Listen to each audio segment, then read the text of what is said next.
আজকের ভিডিওতে আমি আপনাদেরকে দেখাবো রোজভ্যালি টাকা ফেরতের জন্য আপনি কিভাবে সঠিকভাবে অনলাইনে আবেদন করবেন। কারণ রোজভ্যালি টাকা ফেরতের জন্য নতুন ভাবে দ্বিতীয় পর্যায়ের অনলাইন আবেদন কিন্তু পুনরায় শুরু হয়েছে। আপনারা অনলাইন আবেদন করার সময় অনেকে বিভিন্ন সমস্যার সম্মুখীন হচ্ছেন, অনেকেরই কিন্তু ফর্ম আপনারা সঠিকভাবে ফিল আপ করতে পারছেন না, বা অনেকে ডকুমেন্ট আপলোড করতে পারছেন না, বা অনেকে বুঝতে পারছেন না যে আমরা যে ফাইল আপলোড করব সেটা জেপিজি ফরম্যাটে আপলোড করতে হবে নাকি পিডিএফ ফরম্যাটে আপলোড করতে হবে, ঠিক কত সাইজের ফাইল আমাদেরকে আপলোড করতে হবে। তো আজকের ভিডিওতে আমি আপনাদেরকে এই সমস্ত প্রশ্নের উত্তর দেবো, পাশাপাশি আপনাদেরকে লাইভ ভিডিওটিতে আমি সঠিকভাবে ফর্ম ফিল আপ করে দেখাবো এবং একটা ট্রিক্স আপনাদেরকে বলে দেবো, যে ট্রিক্সটি ফলো করলে আপনারা খুব সহজেই আপনাদের ডকুমেন্ট গুলো আপলোডও করতে পারবেন এবং সাকসেসফুল ভাবে আপনাদের ফর্মটি সাবমিটও করতে পারবেন। তো এর জন্য শুধুমাত্র আপনাদেরকে যেটা করতে হবে, প্রত্যেকটি ভিডিওতে একটি লাইক করতে হবে এবং এই ভিডিওটি যাতে প্রত্যেক মানুষের কাজে লাগে তার জন্য ভিডিওটি প্রচুর পরিমাণে শেয়ার করে দিতে হবে। আর চ্যানেলে নতুন হলে অতি অবশ্যই চ্যানেলটি সাবস্ক্রাইব করে রাখুন পরবর্তী আপডেটগুলো পেতে। যারা অলরেডি সাবস্ক্রাইব করে রেখেছেন সকলকে জানাই অসংখ্য ধন্যবাদ। দেখুন, গতকাল আমি সকালবেলায় একজন ক্যান্ডিডেটের আমি ফর্মটি ফিল আপ করেছিলাম এবং সাকসেসফুল ভাবে ফর্মটি সাবমিট হয়েছে, সেটাই আমি আপনাদের সাথে এই ভিডিওতে দেখাচ্ছি। তো অনেক দেখতে পাচ্ছেন, এক্ষেত্রে আমি সার্টিফিকেট নাম্বারটি বসিয়েছি। ক্যাপচা কোডটা বসানোর পর যখন আমি এখানে সার্চ বাটনে ক্লিক করলাম, সঙ্গে সঙ্গে দেখুন এখানে ইনভেস্টরের নাম এখানে কিন্তু শো হচ্ছে এবং সার্টিফিকেট নাম্বারটি শো হচ্ছে। এখানে দেখুন অ্যাকনোলেজমেন্ট নাম্বারও কিন্তু জেনারেট হয়ে গেছে, এখানে আপনারা দেখতে পাচ্ছেন। ইনভেস্টেড অ্যামাউন্ট দেখুন কত টাকা সেটা দেখাচ্ছে এবং নিচে এখানে যদি স্ট্যাটাসের এখানে দেখেন, এখানে দেখুন লেখা রয়েছে your application is pending for approval, verification will be started shortly. এটি কিন্তু আমি গতকাল ঠিক সকাল 6:30 থেকে 7টার সময় কিন্তু এই অ্যাপ্লিকেশনটি আমি করেছিলাম এবং আমার কিন্তু সাকসেসফুল ভাবে সাবমিট হয়েছে। তো কিভাবে ফর্মটা আমি ফিল আপ করেছিলাম, কোন ফাইল আপলোড করেছিলাম, কত সাইজের ফাইল আপলোড করেছিলাম, কিভাবে ফর্মটি ফিল আপ করেছি, চলুন এই ভিডিওতে আমি পরপর আপনাদের স্টেপ বাই স্টেপ দেখিয়ে দিই। আপনারা প্রত্যেকেই গুগলে যাবেন, গুগলে গিয়ে জাস্ট আপনারা সার্চ করবেন রোজভ্যালি রিফান্ড লিখে। এরপর একটু স্ক্রল করে নিচের দিকে আসার পর এখানে আপনারা একটা অপশন পাবেন, এই যে দেখতে পাচ্ছেন Rose Valley asset disposal committee. Just এই ওয়েবসাইটটির ওপর আপনারা ক্লিক করবেন, সঙ্গে সঙ্গে দেখবেন rozvallyadc.com এই যে ওয়েবসাইট রয়েছে Rose Valley asset disposal committee appointed by honourable high court of Calcutta, এই ওয়েবসাইটটি আপনাদের কাছে ওপেন হবে। এই ওয়েবসাইটটি ওপেন হওয়ার পর আপনারা কি করবেন, এখানে রাইট সাইডের এখানে 3 ডট মেনুর উপর জাস্ট একবার ক্লিক করবেন। ক্লিক করলে এখানে নিচের দিকে আপনারা একটা অপশন পাবেন আপলোড সার্টিফিকেট। জাস্ট প্রত্যেকেই এখানে আপনারা অপশনটির উপর ক্লিক করে দেবেন।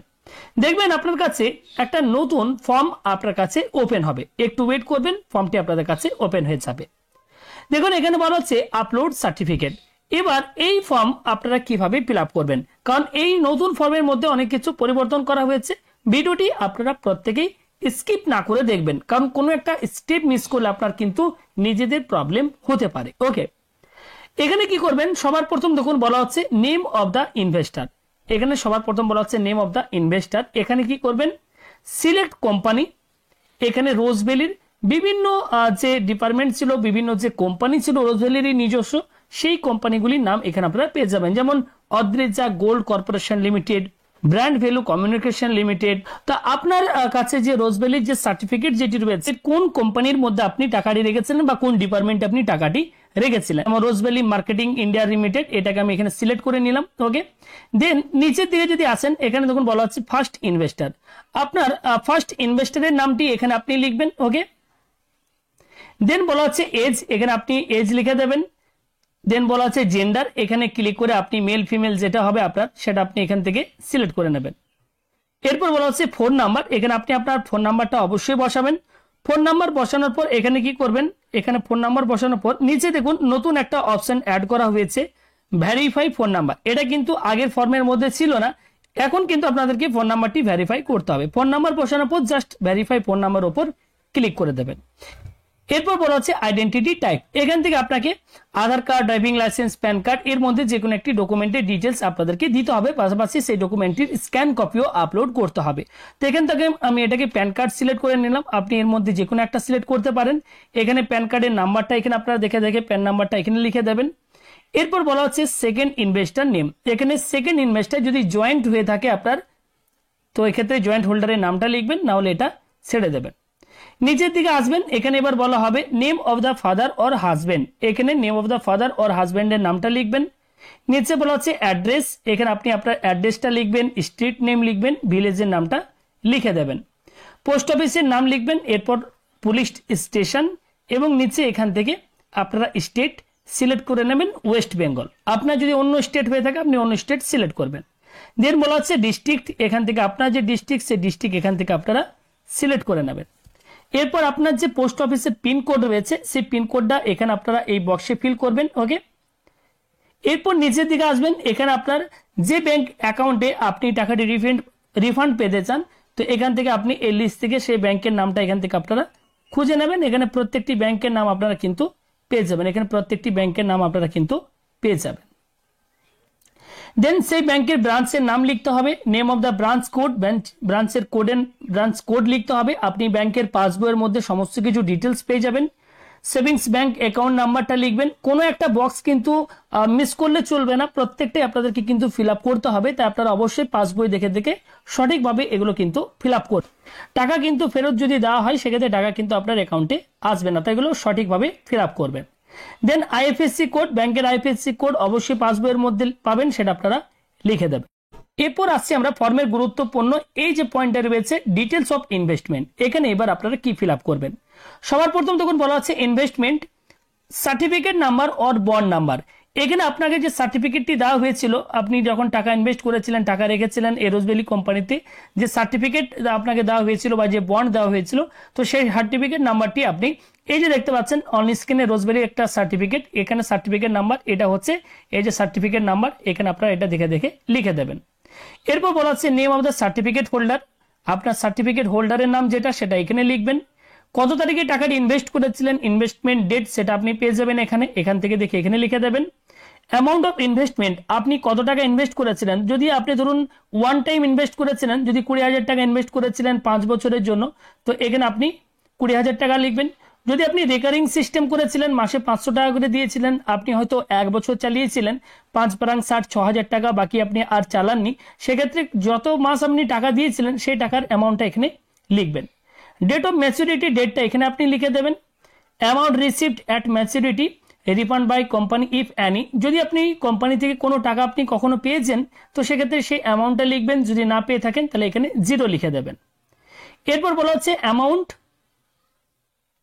এরপর দেখুন বলা হচ্ছে amount of principal not refund, amount of clans, আপনি কত টাকা ক্লেম করতে চাইছেন, যে টাকাটা আপনি জমা করেছেন সেই টাকাটা এখানে লিখবেন। ওকে, এরপর বলা হচ্ছে অ্যামাউন্ট এন্টাইটেল টু গেট, আপনি কত টাকা পাবেন, যে টাকাটা আপনি দিয়েছেন সেই টাকাটাই আপনি পাবেন ধরুন, তো সেটা আপনি এখানে লিখে দেবেন।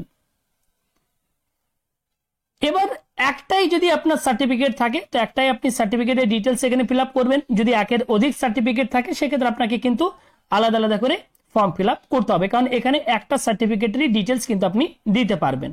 সবকিছু ফিল আপ হয়ে যাওয়ার পর এরপর নিচে দেখুন অপশন পাবেন আপনি কন্টিনিউ ফর ডকুমেন্ট আপলোড, এখানে আপনি অপশন পেয়ে যাবেন continue for document upload. Just এই কন্টিনিউ ফর ডকুমেন্ট আপলোড অপশনটির উপর আপনি একবার ক্লিক করবেন, সঙ্গে সঙ্গে দেখবেন আপনার কাছে ডকুমেন্টের লিস্ট ওপেন হয়ে যাবে। এবং বলে রাখি এক্ষেত্রে ফাইলের সাইজ যেটি থাকতে হবে, এক্ষেত্রে ম্যাক্সিমাম ফাইল সাইজ যেটি বলা হয়েছে 3 MB, তবে আপনি চেষ্টা করবেন ফাইলের সাইজ 200 থেকে 500 KB এর মধ্যে রাখার, তাহলে আপনি যখন ডকুমেন্টগুলি আপলোড করবেন বা ফাইল আপলোড করবেন সঙ্গে সঙ্গে আপনার ফাইলটি আপলোড হয়ে যাবে এবং আপনি যখন সাবমিট করবেন ফাইনাল সাবমিট, দেখবেন ফর্মটি আপনার কিন্তু সাকসেসফুল ভাবে সাবমিট হয়ে যাবে। যদি ফাইলের সাইজ এক্ষেত্রে বড় থাকে সেক্ষেত্রে কিন্তু আপলোড হতে একটু সময়ও লাগছে বা অনেক সময় কিন্তু সার্ভারের প্রবলেমের কারণে কিন্তু ডকুমেন্ট আপলোড হচ্ছে না। আপনাকে অ্যাড্রেস প্রুফ হিসেবে আপনাকে একটা ডকুমেন্ট দিতে হবে, এখানে আপনি Aadhaar card, driving licence, voter card এর মধ্যে যে কোনো একটা আপনি এখানে আপলোড করে দেবেন, এটা আপনি জেপিজি বা এবার এখানে আপনাকে আইডেন্টি প্রুফ হিসেবে আপনি প্যান কার্ড যেহেতু আমি দিয়েছিলাম তো প্যান কার্ডের স্ক্যান কপি এখানে আপলোড করে দেবেন। এরপর আপনি যে ব্যাংকের ডিটেলস আপনি দিয়েছেন সেই ব্যাংকের পাসবইয়ের স্ক্যান কপি প্রথম পাতার যেখানে আপনার ছবি এবং ব্যাংকের স্ট্যাম্প রয়েছে সেটার স্ক্যান কপি এখানে আপনারা আপলোড করে দেবেন। নিচের রয়েছে ক্যান্সেল চেক, অবশ্যই আপনারা অনেকেই কমেন্ট করেছিলেন আমাদের আগের ভিডিওতে, দাদা ক্যান্সেল চেক আমাদের অনেকের নেই, আমরা কি করব, শুধু পাসবইটা দিয়ে দিলেই চলবে কিনা। দেখুন যেহেতু এখানে পাসবইয়ের জন্য আলাদা একটা অপশন দেওয়া হয়েছে, ক্যান্সেল চেকের জন্য একটা আলাদা অপশন দেওয়া হয়েছে, সেক্ষেত্রে আমি আপনাদেরকে বলবো যদি আপনার কাছে ক্যান্সেল চেক থাকে সেক্ষেত্রে অবশ্যই আপনি ক্যান্সেল চেকের স্ক্যান কপি আপলোড করবেন। সমস্ত কিছু আপলোড করার পর নিচে আপনি অপশন পাবেন সাবমিট, এখানে জাস্ট একবার ক্লিক করবেন, সঙ্গে সঙ্গে দেখবেন স্ক্যান ডিসপ্লে হবে সাকসেসফুলি সাবমিটেড। ওকে, তো আপনাদেরকে বলবো আপনারা যখন অ্যাপ্লাই করবেন চেষ্টা করবেন আর্লি মর্নিং সকালের দিকে চেষ্টা করুন 6টা, 6:30, 7টার মধ্যে। এছাড়া রাত্রের দিকে আপনারা চেষ্টা করুন, দেখবেন সেক্ষেত্রে কিন্তু সার্ভারের যে এরর সেটা কিন্তু অনেক সময় থাকছে না, অনেক সময় কিন্তু সাকসেসফুল ভাবে কিন্তু আপনার ফর্মটি সাবমিট হয়ে যাচ্ছে। যেরকম আমি গতকাল করেছিলাম একজন ক্যান্ডিডেট, আপনাদেরকে আমি দেখালাম অন স্ক্রিন, আপনারা দেখতেই পাচ্ছেন, সেক্ষেত্রে কিন্তু আমার সাকসেসফুল ভাবে কিন্তু সাবমিট হয়ে গেছিল। ওকে, তো এইভাবে আপনারা চেষ্টা করুন, হয় সকালের দিকে না হলে রাত্রের দিকে চেষ্টা করুন। আশা করছি আপনারা যারা ফর্ম সাবমিট করতে পারছেন না তাদের খুব সহজে ফর্মটি সাবমিট হয়ে যাবে। তো আমার এই ট্রিক্স যদি আপনাদের কারো উপকারে লাগে বা আপনাদের যদি এই ট্রিক্স কারো কাজে লাগে অবশ্যই প্রত্যেকে কমেন্ট করে জানাবেন। ভিডিওটিতে অবশ্যই একটি লাইক করে দেবেন এবং ভিডিওটি অবশ্যই প্রচুর পরিমাণে শেয়ার করবেন, কারণ বর্তমানে অনেকেই কিন্তু অসুবিধার মধ্যে রয়েছে, হয়তো আপনার একটি শেয়ারের মাধ্যমে অনেক মানুষের উপকার পেয়ে যেতে পারে।